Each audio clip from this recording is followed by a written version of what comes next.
di mana hingga kini belum ada pembahasan intensif mengenai kebijakan insentif mobil listrik di tahun depan. Kami belum juga atau belum ada sama sekali rapat atau pertemuan dengan kementerian lembaga lain ya, terkait dengan keberlanjutan insentif ini.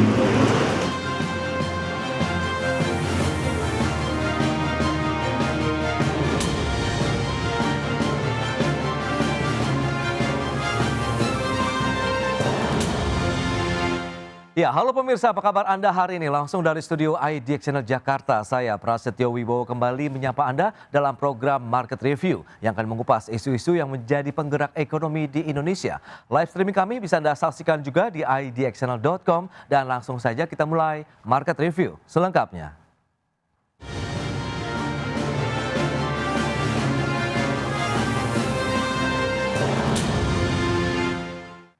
Ya, kebijakan insentif mobil listrik yang berlaku sejak Februari 2024 akan berakhir pada tahun 2025 ini. Meski demikian, Kementerian Perindustrian menyampaikan hingga saat ini belum ada pembahasan mengenai kelanjutan insentif tersebut di tahun 2026. Terkait dengan insentif ini memang sampai dengan hari ini kami infokan kepada teman-teman semua, kami belum juga atau belum ada sama sekali rapat atau pertemuan dengan kementerian lembaga lain ya, terkait dengan keberlanjutan insentif ini. Jadi bisa kita asumsikan karena sampai dengan hari ini belum ada pernah diskusi atau rapat-rapat pertemuan, sehingga asumsinya memang insentif ini sudah akan berakhir sesuai dengan regulasi yang ada.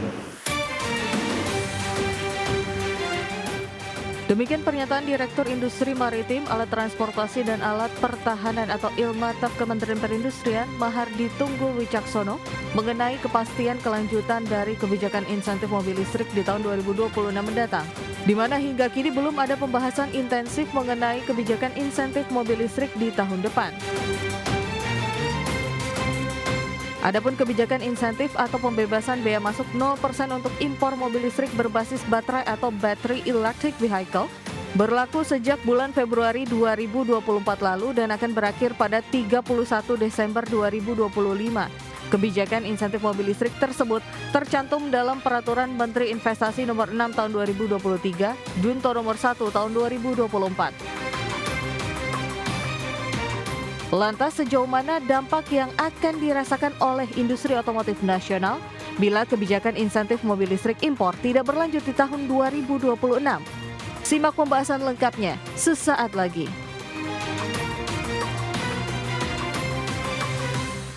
Ya, pemirsa, untuk membahas tema kita kali ini, dilema insentif mobil listrik dan industri otomotif nasional. Sudah hadir bersama saya di studio IDX Channel Bapak Kuku Kumara, beliau adalah Sekretaris Umum Gaikindo. Kemudian melalui Zoom ada Pak Yanes Martinus Pasaribu, pengamat otomotif dari Institut Teknologi Bandung. Langsung saja kita sapa ini. Halo Pak Kuku, apa kabar Pak?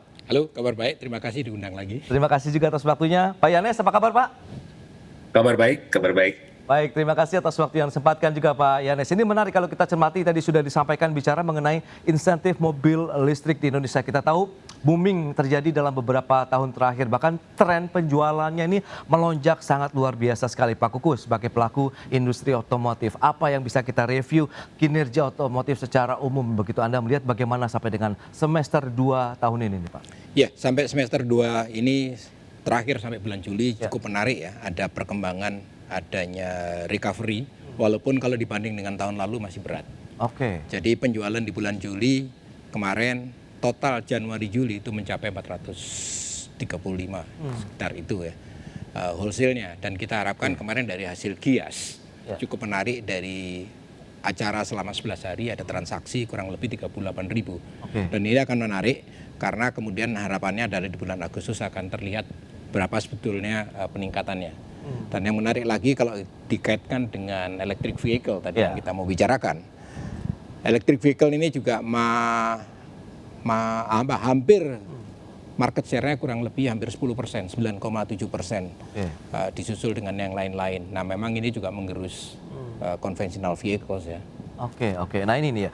Pak Yanes, dari kacamata Anda melihat bagaimana Pak Yanes dengan kondisi saat ini? Sebenarnya peta persaingannya seperti apa sih antara mobil konvensional yang berbahan bakar minyak atau BBM begitu dengan mobil listrik dengan banjir insentif yang diberikan juga begitu Pak Yanes? Baik, jadi peta persaingannya ini kalau kita lihat lebih banyak sekarang ini dengan banjir insentif kemarin itu di range kendaraan 300 ke 500 juta ya. Oke. Dan ini banyaknya buyersnya ini adalah kelompok menengah ke atas. Hmm. Tapi memang kalau kita lihat sebenarnya ditujukan dengan insentif ini lebih merata untuk menengah ke bawah atau bagaimana? Atau Anda melihat minat masyarakat begitu Pak Yanes untuk membeli kendaraan listrik, mobil listrik ini juga belum setinggi yang diharapkan dari pelaku usaha sendiri atau bagaimana? Kalau dilihat dari pertumbuhannya ini masih jauh dari target yang disusun di roadmap sebetulnya Mas. Ya, karena terus terang ini fenomena yang nggak enak disampaikan sebetulnya karena di waktu yang bersamaan juga tanpa diduga gitu sekitar dari 5 tahun lalu bahwa akan terjadi tantangan struktural penyusutan kelas menengah kita nih yang sampai 16,6% dari 2019. Iya, iya. Terus ketidakpastian global, chip dan sebagainya sehingga pemulihan ekonomi makro ini jadi kunci sebetulnya. Ini juga membuat seluruh sales kendaraan turun. Baik, itu dia untuk kondisi real secara makro begitu. Nah, Pak Kukuh, tadi sudah disampaikan juga Kementerian Perindustrian juga menyebutkan bahwa saat ini belum ada pembahasan begitu. Bahkan memulai untuk membahas seperti apa sih insentif mobil listrik yang diberikan yang akan berakhir 31 Desember 2025 ini. Nah, Anda melihat bagaimana? Apakah ini menjadi sinyal ya insentif tidak akan berlanjut untuk mobil listrik Pak di tahun depan atau sejauh ini Gaikindo melihatnya seperti apa? Jadi kalau kita kembalikan mengenai kebijakan, ini kalau dilihat bahwa ini akan berakhir, ya berakhir. Karena ini masalah konsistensi. Dua sisi. Kalau ini kan ditujukan untuk meningkatkan adopsi electric vehicles. Dan itu sudah berhasil, sudah berjalan, kita hampir 10%. Dan kita juga harus mengingat, kita punya industri yang lain. Conventional vehicles. Itu yang sempat terpukul dengan adanya insentif yang diberikan kepada CBU, ya, kendaraan yang diimpor. Karena ini adalah jenis-jenis kendaraan yang tidak ada TKDN-nya. Sementara industri kita itu kan syarat dengan kendaraan-kendaraan punya TKDN tinggi. Nah, begitu adanya CBU import, ya memang ini upayanya adalah untuk meningkatkan adopsi electric vehicle, betul. Tapi yang konvensional pun itu terpukul, padahal mereka TKDN-nya cukup tinggi. Dan ini akan berdampak terhadap supplier-supplier, pemasok. Itu cukup banyak sekali. Jadi tier 1 terdampak, kemudian tier 2 juga terdampak. Bahkan di tier 2 ini ada yang misalnya perusahaan-perusahaan single komponen. Mereka hanya memasuk komponen seperti bracket atau apa yang lain-lain ke salah satu perusahaan. Begitu konvensional ini terpukul, mereka terpukul. Dan ini sudah mengindikasikan terjadinya PHK ya. Karena kalau supply-nya nggak masuk, gimana mereka bisa menghidupi karyawannya. Gitu. Nah itu dia. Ini menarik Pak Yani, sebenarnya dilema atau seperti apa sih Anda melihat begitu dengan insentif yang diberikan? Kita tahu juga pemerintah ingin membangun satu industri mobil listrik juga yang cukup kuat begitu, komitmen juga disampaikan dan kita tahu investor juga ditagihkan untuk investasi juga di Indonesia. Nah, Anda melihat bagaimana? Tapi Pak Kukuh juga menyampaikan justru pemain lokal atau produsen otomotif nasional kita justru ikut tergerus begitu, terpapar juga begitu dengan masifnya penjualan mobil listrik dengan insentif yang Anda sampaikan juga cukup banyak begitu nih Pak Yani. Ya, ini sebetulnya dampak kebijakan tahun 2015 kita menandatangani Paris Agreement nih Mas. Dan akibatnya kita harus konsisten atau jika tidak ya banyak sekali nanti produk-produk pertanian atau ya produk-produk hulu Indonesia ini di-ban oleh Eropa. Dan dalam perjalanannya kalau kita lihat ya dengan perubahan geopolitik ini, ya Jepang ini membuat produk-produk Indonesia jadi lebih diperlunak lagi ya, kalau kita lihat kemarin. Baik, nah konsekuensinya apa saja yang akan terjadi kalau memang kebijakan insentif mobil listrik ini tidak berlanjut lagi di tahun 2026? Pak Yanes, Pak Kukuh, kita akan jeda dulu sebentar ya, kita akan bahas nanti di segmen berikutnya. Dan pemirsa, kami akan segera kembali usai pariwara berikut ini.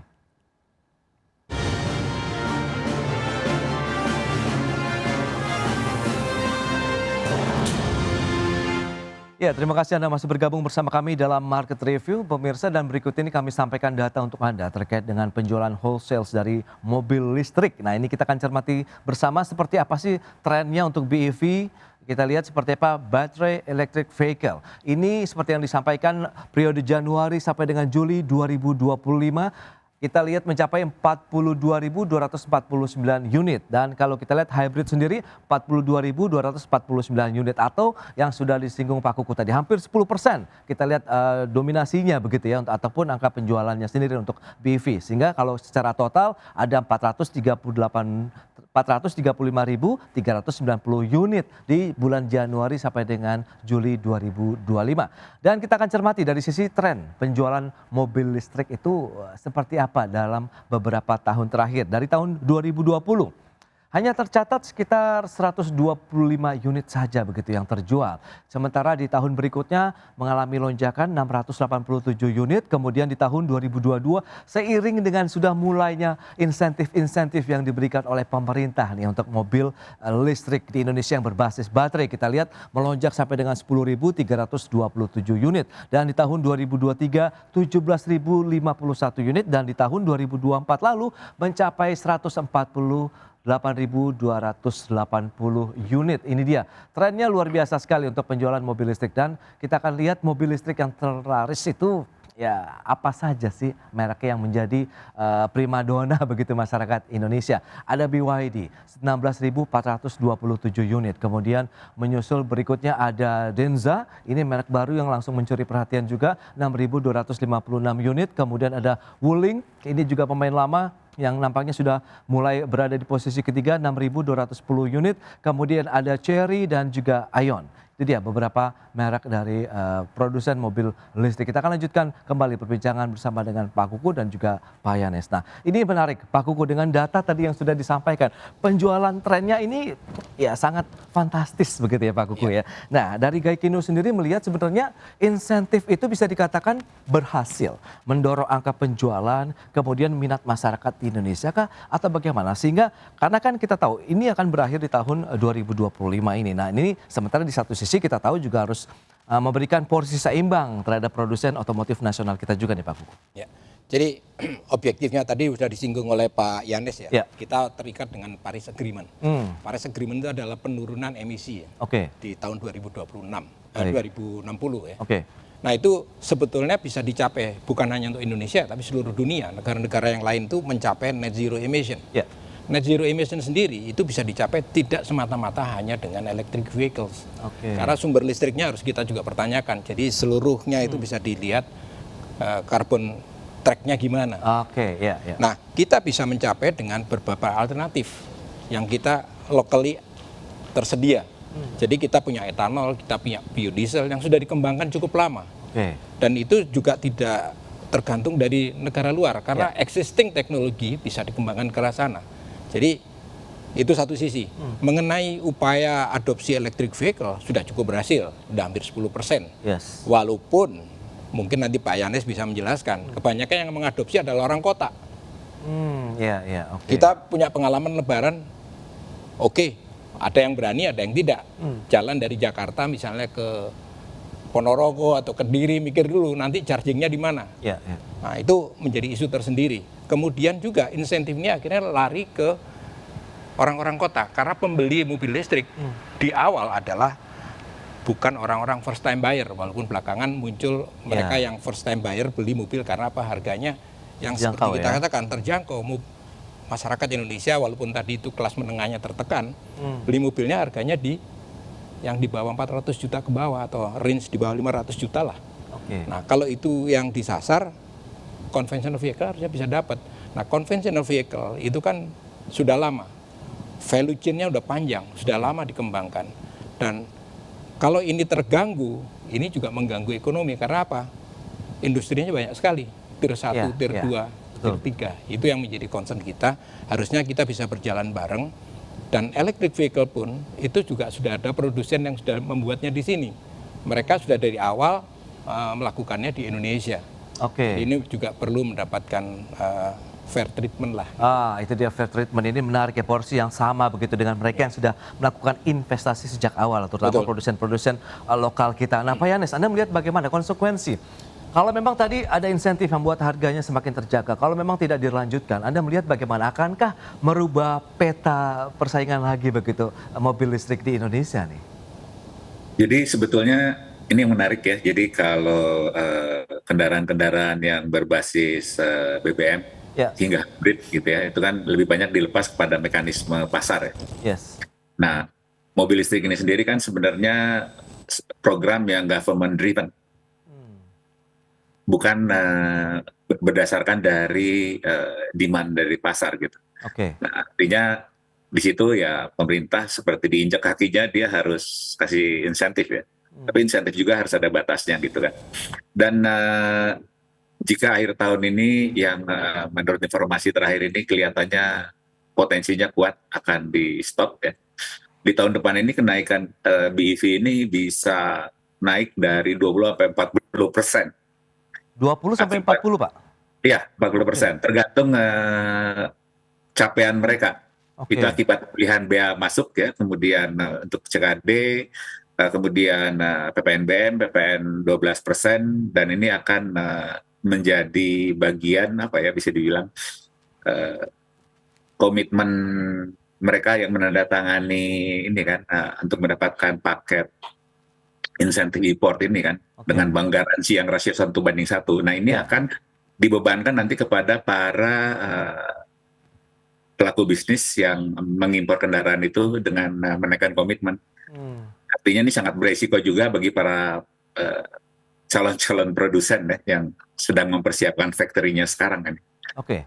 Nah ini momentumnya, jadi kalau dilihat kalau mau beli mobil listrik ya belilah sebelum akhir tahun.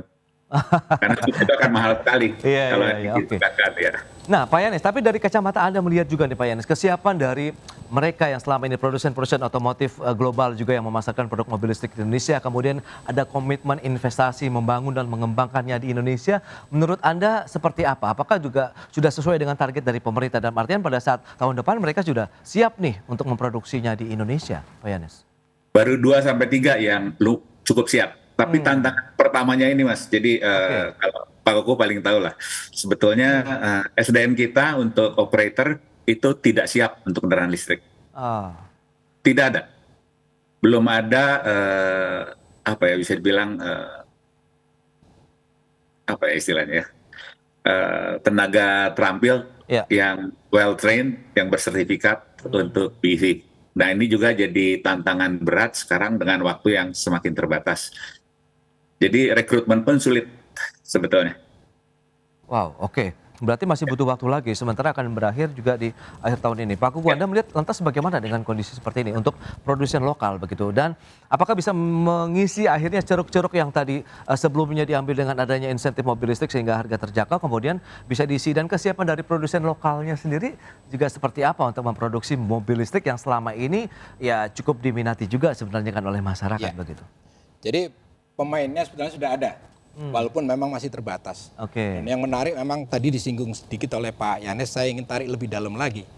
Jadi kita punya electric vehicle dan ini adalah sesuatu teknologi yang baru. Kebanyakan kita datangkan, tapi dasar kita sendiri kalau kaitannya dengan SDM misalnya juga. Kita tidak didasari pada research and development yang kuat di sini. Kita belum punya di situ tuh. Nah, kemudian muncul isu-isu lagi, misalnya ada yang ingin membatasi pada satu jenis teknologi. Ini sangat berbahaya karena teknologi ini akan berkembang sangat cepat. Bisa memunculkan sesuatu yang baru. Kalau teknologi lama itu mahal, pasti orang cari teknologi yang murah. Nah, yang murah ini yang diminati. Yang murah tapi reliable gitu kan. Nah, ini yang perlu harus kita waspadai, jangan terburu-buru. Mata rantainya harus kita kuasai benar. Kalau kita berkaca pada conventional vehicle seperti internal combustion engine, kan perjalanannya panjang, 50 tahun lebih itu untuk bisa sana. Mulai dari kita datangin CBU, kemudian berkembang perlahan-lahan, dan kemudian melakukan pendalaman lokal konten. Itu tidak sesederhana yang dibayangkan orang. Bikin mobil gampang, ternyata enggak. Bikin mobil yang laku dijual itu isu tersendiri kan. Nah itu apalagi kalau kita bersaing dengan teknologi. Nah masalah harga ini kan cukup sensitif kalau kita bicara mengenai mobil listrik, kan masyarakat sudah cukup dimanjakan lah, dalam artian dengan harga yang terjangkau begitu. Nah menyikapi tahun depan seperti apa strateginya? Tahan dulu jawabannya Pak Kuku. Pak Yanes, kita akan jeda dulu sebentar ya. Dan pemirsa, kami akan segera kembali usai pariwara berikut ini.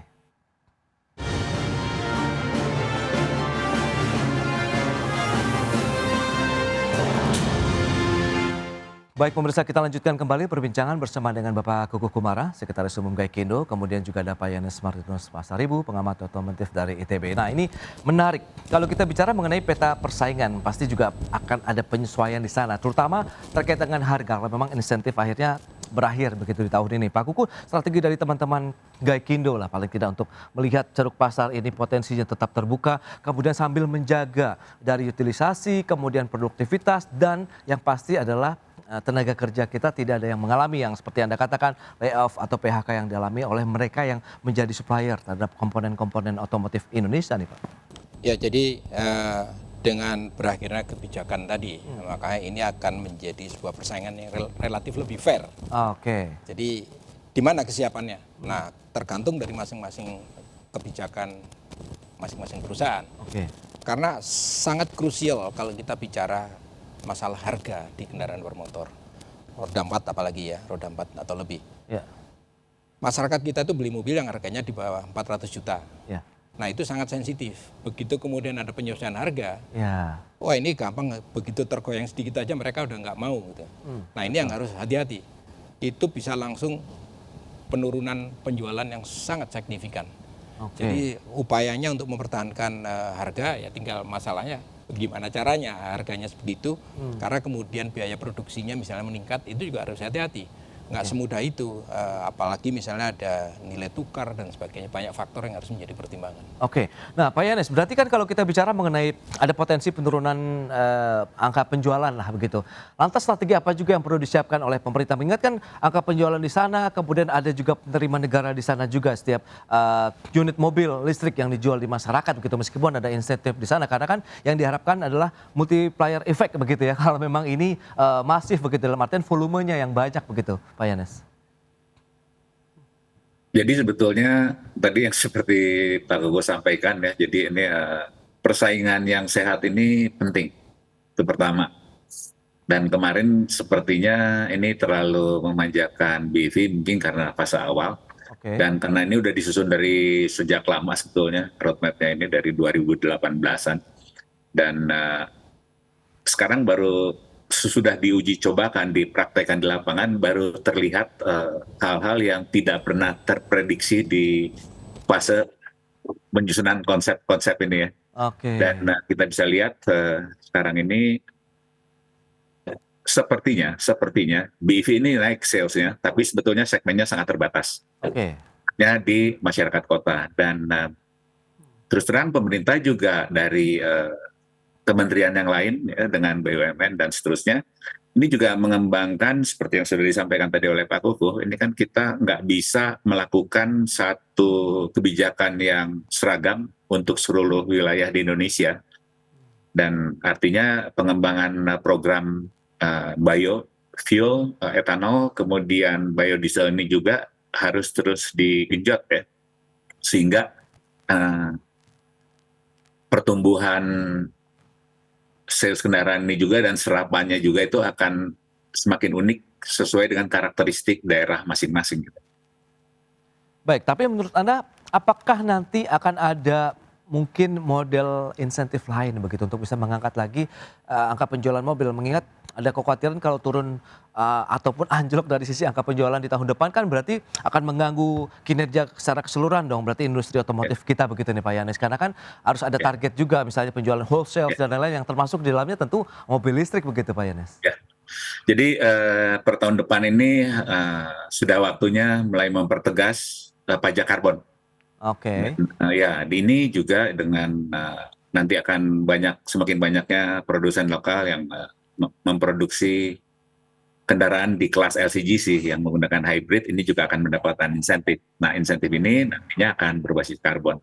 Dan ini yang jadi perhatian pemerintah juga, dan kemudian bukan tidak mungkin, Oke. BBM juga nanti akan mulai masuk perhitungan pajak karbon.